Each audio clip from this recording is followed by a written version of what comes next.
بسم اللہ الرحمن الرحیم نحمد و نصلی و نسلم علی رسولہ الکریم وعلی آلہ و صحبہ و ازواجہ و آل بیتہ اجمعین اللہم صلی علی محمد کما هو اہلہ و مستحقہ عدد کل حرف کتب و یکتب الی ابد العابدین و دہر الداہرین یا ارحم الراحمین یا رب العالمین. اما بعد، درود شریف پڑھ لیجیے. میرے محترم دوستو بزرگوں، حق تعالی شانہ کا کرم ہے، اس کا احسان ہے کہ اس نے ہمیں اپنی یاد کی توفیق عطا فرمائی اور اپنے حبیب و محبوب شاہ محبوبان عالم سرکار دو عالم صلی اللہ علیہ وسلم کی یاد نصیب فرمائی. اس نعمت کے ملنے پر حق تعالی شانہ کا جتنا بھی شکر ادا کیا جائے کم ہے. میرے محترم دوستو، ان الدین عند اللہ الاسلام، اللہ کے نزدیک دین صرف دین اسلام ہے، اور شرک یہ اسلام کے مخالفت میں ہے. دنیا میں بت پرستی کا آغاز، شرک کا آغاز کیسے ہوا؟ حضرت آدم علیہ الصلاۃ والسلام تو اپنی اولاد کو مسلمان چھوڑ کے گئے تھے، دین اسلام پر چھوڑ کے گئے تھے. حضرت آدم علیہ الصلاۃ والسلام نے موت کے وقت اپنی اولادوں سے عہد لیا، ان کو نصیحت کی کہ دیکھو میرے بعد کس دین پہ عمل کرو گے، میرے بعد کس رب کی عبادت کرو گے. ساری اولادوں نے کہا جی ہم اپنے باپ کے دین پر ہیں، جس دین پر آپ ہمیں لائے ہیں، جس مذہب پر آپ نے ہم کو چلایا ہے، ہم اسی پر رہیں گے. تو ہر نبی نے موت کے وقت اپنے متبعین کو، اپنی اولادوں کو بالخصوص یہ نصیحت کی ہے. پوچھا ما تعبدون من بعدی، بتاؤ میرے بعد دین بدل تو نہیں دو گے، کس دین پر رہو گے؟ اور دیکھو مرنا تو مسلمان ہی مرنا. آج کوئی مسلمان مرتے وقت نصیحت کرتا ہے اپنی اولاد کو کہ دیکھو بیٹا میں نے تمہیں مسلمان بنایا، تربیت تمہاری اسلام کے اصولوں کے مطابق کی ہے، میرے بعد دین سے پھر نہ جانا. مرنا تو مسلمان مرنا، یہ سب سے بڑی کامیابی ہے. تو فرمایا کہ حضرت آدم علیہ الصلاۃ والسلام تو مسلمان چھوڑ کر گئے. جب حضرت آدم علیہ الصلاۃ والسلام کی وفات ہو گئی، اولاد باپ کی جدائی میں غمگین ہے، یاد کر کر کے انہیں روتے ہیں، ان کی باتیں تذکرے کرتے ہیں. ایک دفعہ ابلیس آ گیا انسانی روپ میں کسی بزرگ کے اولیے میں، کہنے لگا ارے بچوں کیوں روتے ہو، رونے کی وجہ بتاؤ. تو انہوں نے کہا یہ بند کر دیں دروازہ. تو حضرت آدم علیہ الصلاۃ والسلام نے پوچھا اپنے بچوں سے. ابلیس آیا بڑے بزرگ کے حلیے میں، اور انہوں نے یہ کہا کہ ارے بچوں کیوں روتے ہو، کیا وجہ ہے تمہارے رونے؟ کہنے لگے جی ابا جی یاد آتے ہیں، ان کی باتیں یاد آتی ہیں تو ہم اس لیے روتے ہیں.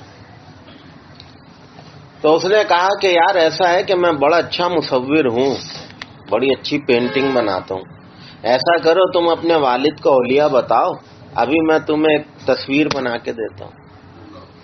اب وہ بتاتے رہے ہمارے والد کی آنکھیں ایسی تھیں، ان کے بال ایسے تھے، داڑھی ایسی تھی. ابلیس تو ابلیس ہے، ماسٹر ہے، اس نے منٹوں سیکنڈوں میں حضرت آدم کی تصویر بنا کے رکھ دی.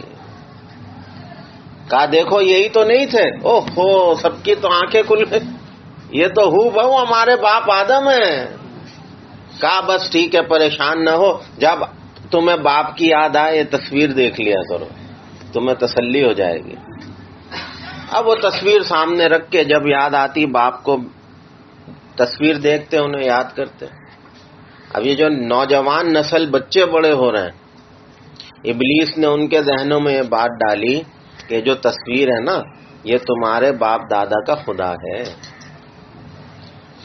تمہیں یاد نہیں ہے تم چھوٹے چھوٹے سے ہوتے تھے، تمہارے ابا اسی تصویر کے آگے بیٹھتے تھے عقیدت سے، تو یہی تو تمہارا خدا ہے. اب شیطان کا حربہ سمجھ آیا؟ یہ کیسے انسانیت کو بہکاتا ہے. پھر ایک دفعہ اس نے کہا یار یہ کیا تم تصویر لے کے بیٹھے رہتے ہو، ایسا کرو جمع کرو سامان، میں تمہیں ہو بہو آدم کا مجسمہ بنا کے دیتا ہوں. ابلیس نے آدم کا مجسمہ بنا دیا، وہ بت تیار ہو گیا. کہا بس یہی اب تمہارا خدا ہے، اسی سے تمہارے بڑے حاجتیں مانگتے تھے، تم بھی اب اسی کی پوجا کرو. یوں آدم کی اولاد کو ابلیس نے بت پرست بنا دیا. اب آئی سمجھ میں بات؟ ایسے شروع ہوئی بت پرستی دنیا میں. پھر نظام چلا، اللہ نے پھر نبیوں کو بھیجا اسی لیے نا کہ بھئی یہ تو پھر سے شرک کی طرف چلے گئے. اب انہیں نبی آتے رہے، ان کو نصیحت قوم کو کرتے رہے، یہاں تک کہ جب نبی کریم صلی اللہ تعالی علیہ وسلم کا دور آیا تو کعبے میں کتنے بت نصب تھے؟ 360 بت تھے. شروعات کیسے ہوئی؟ عمر ابن لہئی یہ عرب کا بڑا سردار گزرا، اس نے 2 بت بنائے، ایک ابراہیم علیہ السلام کا، ایک ان کے بیٹے اسماعیل کا. اور سارے عرب کو جمع کر کے اس نے کہا دیکھو یہ دونوں باپ بیٹے کعبے کے بانی ہیں، انہوں نے بنیاد رکھی تھی. اب اس سے تو کسی کو انکار نہیں ہے، یہ دونوں باپ بیٹوں نے ہی بنایا تھا بھائی اللہ کے حکم پر اپنے وقت میں. تو کہا ان کے یہ بت کعبے میں نصب ہوں گے کیونکہ یہ بانی ہے یار، ان کا اتنا تو حق بنتا ہے. اچھا جی ٹھیک ہے، اس میں نصب ہو گئے. بعد کے آنے والوں نے کہا کہ بھائی پھر ہم اس میں حابیل کا بت بھی لگائیں گے، وہ تو دنیا میں پہلا شہید تھا.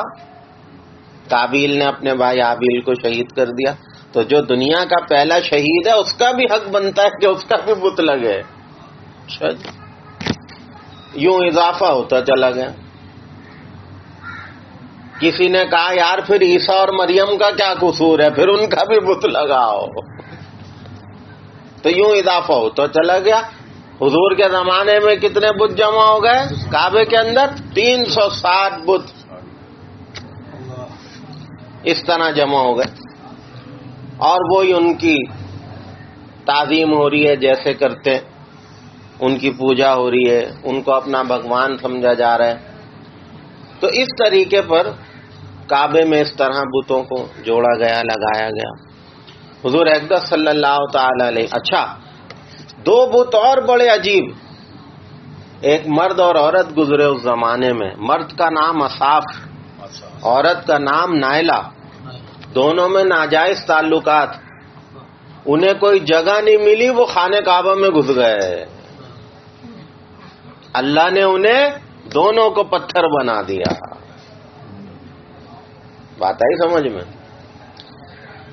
بھئی گناہ تو گناہ ہے نا، کہیں بھی کرو، لیکن اگر کوئی مسجد میں وہ گناہ کرے تو اللہ کتنا ناراض ہوں گے؟ ہوں گے یا نہیں ہوں گے؟ کہ ظالم تو نے یہ بھی خیال نہ کیا کہ یہ تو اللہ کا گھر تھا. دیکھو نا دنیاوی باتیں تو ویسے بھی آقا نے منع کیا کہ اللہ کے تذکرے کرو، اللہ کا ذکر کرو، لیکن یہی دنیا کی باتیں بیٹھ کے اگر مسجد میں ہو تو کتنا بڑا گناہ ہے.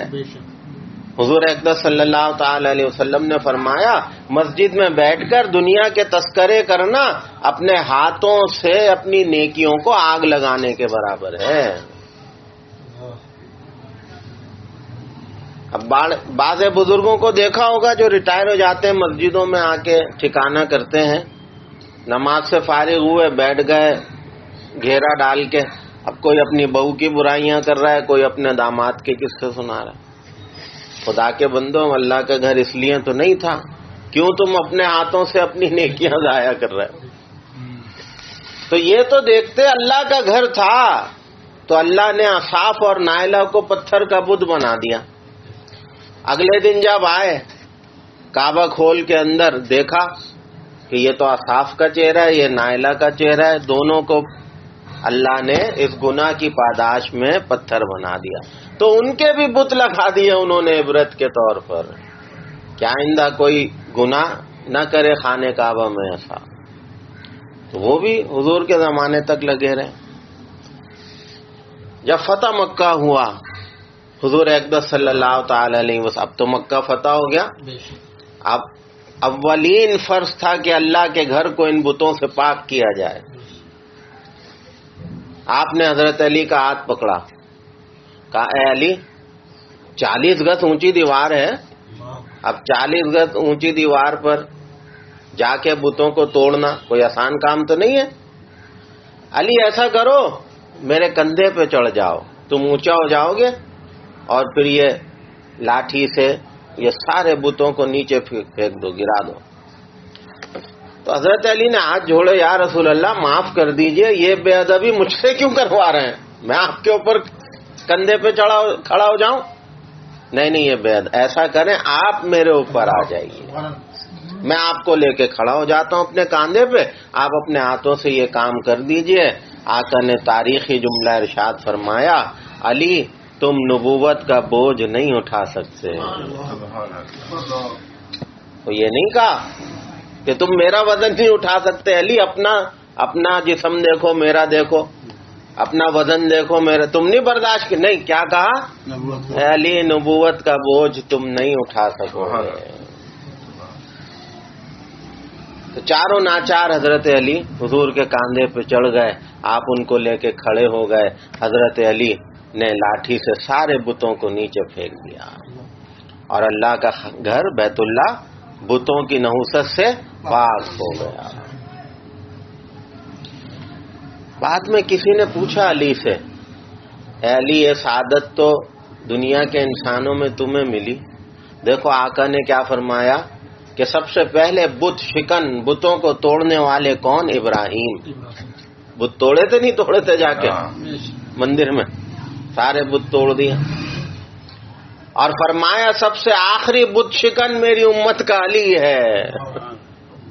تو پوچھا اے علی، لوگوں نے، ساتھیوں نے، دوست احباب نے پوچھا اے علی یہ سعادت تو تمہیں نصیب ہوئی کہ اللہ کے پیغمبر کے کاندھے پہ چڑھ کے تم نے یہ بتوں کو توڑا، یہ بتاؤ اس وقت تمہاری کیفیت کیا تھی، اس وقت تمہاری فیلنگز کیا تھیں، ذرا ہم سے شیئر تو کرو. حضرت علی فرمانے لگے یار کیا بتاؤں، جیسے ہی آقا نے مجھے اپنے کندھوں پر اٹھایا تو مجھے یوں لگا کہ آسمان میرے نزدیک ہے، میں جس ستارے کو چاہوں اپنے ہاتھوں سے چھو لوں. اللہ نے یوں بلندیاں مجھے عطا کر دی. تو میرے بھائیوں، دوستوں، بزرگوں، دنیا میں بت پرستی اس طرح سے چلی اور اس ابلیس نے اس طریقے پر انسانیت کو اللہ سے توڑ کر بتوں کی طرف راغب کیا. اللہ نے 1.25 لاکھ نبی پھر اسی لیے بھیجے. حضور اقدس صلی اللہ تعالی علیہ وسلم نے آ کر فتح مکہ کے موقع پر اللہ کے گھر کو ان بتوں سے صاف کر دیا. تو اب اس میں یہ عبرت کی بات ہے کہ وہ اصحاف اور نائلہ کا قصہ ذہن میں رہنا چاہیے کہ جب اس طرح کی بے حیائی کے کام ہوں، گناہ کے کام ہوں، اور یہ بھی نہ احتیاط کی جائے کہ صاحب کس جگہ پہ ہو.